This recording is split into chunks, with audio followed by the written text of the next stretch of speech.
The final thing that globalists believe stands in the way of world peace is individual possessions, and so they would like to collectivize the world economy. The idea is that as long as people own their own things, there will be greed, inequality, and wars over resources. This is why, remember, the World Economic Forum envisages a collectivist/communist-style future where we will own nothing and be happy.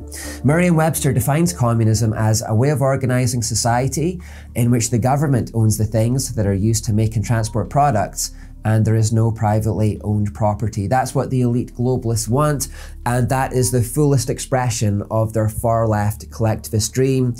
The government owns everything, it distributes it equally so that there's no inequality in society, everyone's equal, and the government choreographs everyone to move in unity so that there is peace and harmony. That's the far left dream.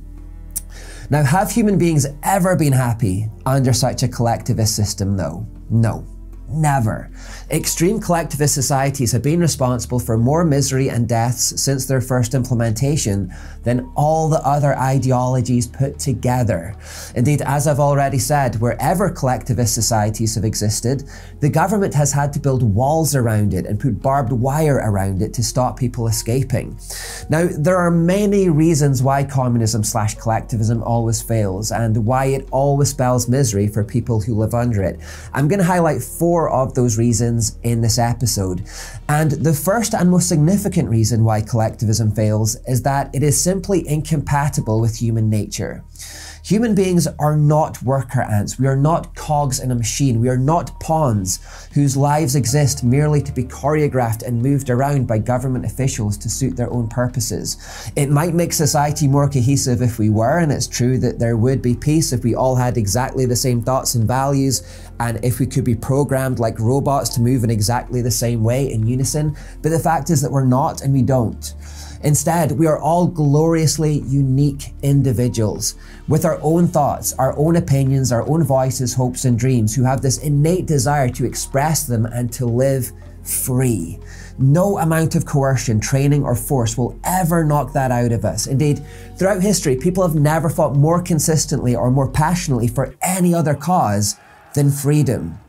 History shows that human beings will do anything to be free and will give anything to be free, even their lives. They will lay down their lives to be free. A life that isn't lived free is no life at all. I don't want to be a martyr. Nor I. I want to live. I want a home and children and peace. Do you? I do. I've asked God for those things. It's all for nothing if you don't have freedom.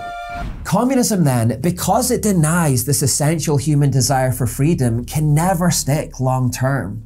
People will always try to flee from it so they can be free, and if that's not possible, they'll still attempt to assert their individuality in some way.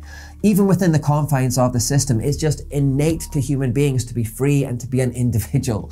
Now, at that point, communist leaders will always face a dilemma. They must either give up on the ideology altogether, admit that it's incompatible with human nature, and let people express their free thoughts, or alternatively, they must become persecutors of individualism and free thought, in a never-endingly futile attempt to suppress it and keep everyone choreographed and towing the party line. Now, since the rulers of the system are likely enjoying the power too much and they don't want to give it up, and since they truly believe that social cohesion matters more than individual identity, social cohesion is the most important thing, persecutors is what communist leaders always become. Always, always, always. Which is why collectivist regimes always end in coercion, tyranny, and murder. In the Soviet Union, Joseph Stalin conducted the Great Purge to eliminate all dissenting citizens.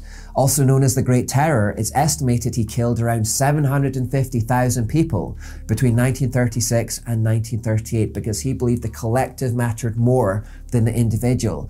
In Cambodia, Pol Pot tried to eliminate all individual dissent through the killing fields. He murdered around 1.7 million people during this time. Indeed, it's worth noting that the biggest atrocities in communist societies don't happen in spite of the system, they're a natural consequence of the system. If you want complete cohesion, you must remove all individualism, but since people naturally are individuals, you must remove some people, you must eliminate some people, either through jail or through death. So this is again why communism always ends in misery for the people. The second major reason why communism always fails is because it requires the concentration of power into too few hands for too long. To make communism work, as we've seen, you need this one authoritarian power controlling and choreographing the movements of society down to the last detail. But if you give anyone or any regime that kind of power for too long, it will eventually corrupt them. Democratic systems work because they disseminate power throughout the whole of society, and also a recycling or refreshing of power is baked into that system. Every 4 or 5 years we go to the polls, we hold elections to turf out the deadwood, the ones that have been corrupted by the power, the ones that have inevitably been corrupted by the power. We turf them out and we bring in fresh faces. And this means that nobody stays in their position for too long. There's this constant recycling and refreshing of the people in power. In a communist system, however, power to choreograph for the ruler is not only absolute, but it's indefinite. It lasts for as long as he wants it to. And communist societies therefore pretty much always, or certainly often, fail because of the character flaws of leaders who simply lose touch with reality. The third reason why communist regimes always fail is because collectivizing the economy destroys production incentives for ordinary people.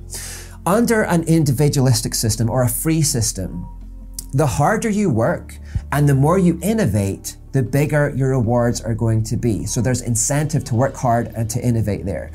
Under communism, however, it doesn't matter how hard you work because the benefits never increase. The government gives you the same amount of money each month, whatever you do, so why bother working harder at all? Why not do the minimum that you can get away with? That's what happened in the Soviet Union. People tried to do as little work as possible. There was no innovation because there was no advantage to working hard and innovating. And so the economic engine of the country ground to a standstill. There was a saying that emerged in those days: we pretend to work and they pretend to pay.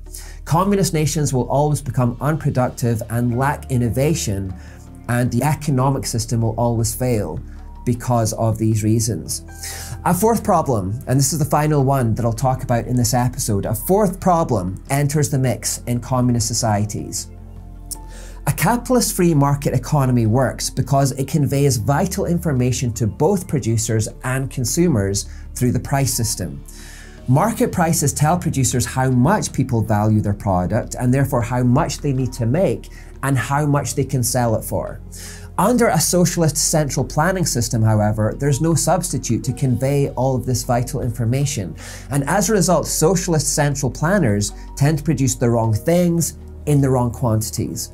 This is one of the reasons why communist states routinely suffer from a shortage of basic goods that everyone needs and wants, while simultaneously having too much of shoddy things that nobody really wants. So these are just 4 significant reasons why communism always fails. And it's important to state all of this because the argument that communists always make is that the ideology has simply never been properly implemented. They claim that the dysfunctionality, the tyranny, the dehumanization, the murder, this was simply all down to bad leadership, and that if we were to try again, things would be different this time. However, that is naive thinking. The dysfunctionality, the tyranny, the dehumanization, and the murder are inevitable outworkings of collectivism. These are innate to the system. They are baked in to communism, into collectivism. We can understand the basic motivation for equality and the idea for a unified society, living in peace. That's certainly enticing. However, when you enforce collectivism in the pursuit of those things, you're going to end up in tyranny. Indeed, communism has been in existence for well over a century now. It's been tried in a variety of countries on different continents with a variety of leaders, and these leaders had different personality types. It's been tried in European nations like Russia and Germany, Asian countries like China, North Korea, and Cambodia. It's been tried in South American countries like Venezuela as well, and it has always produced exactly the same results: repression, tyranny, killing, starvation, misery, ruin. And again, that's because the problem is not the implementation, it's not the geography, it's not the characters at the helm. The problem is communism itself. The problem is extreme collectivism. It has these inherent baked-in problems that simply deny human nature and reality itself, so that however well-intentioned, it will always end in absolute disaster. John Lennon sang about a world with no possessions, and people sing along to this dreamily as though this would be a great thing. Trust over 160 million dead souls that we do not want that world. We do not want that kind of world. Madness is doing the same thing over and over and expecting different results. Well, pursuing communism again and again is simply the epitome of madness. And it's frustrating in our age that so many are naively coming back to this idea because, again, I repeat, because we're living in the soft trench age, that is the direction that we're gradually heading in, and it is the direction that so many in our age increasingly want to see. A large amount of people in our time, and a lot of younger people especially in our time, want us to go in this direction. We need to learn from history that this would be a very, very bad idea.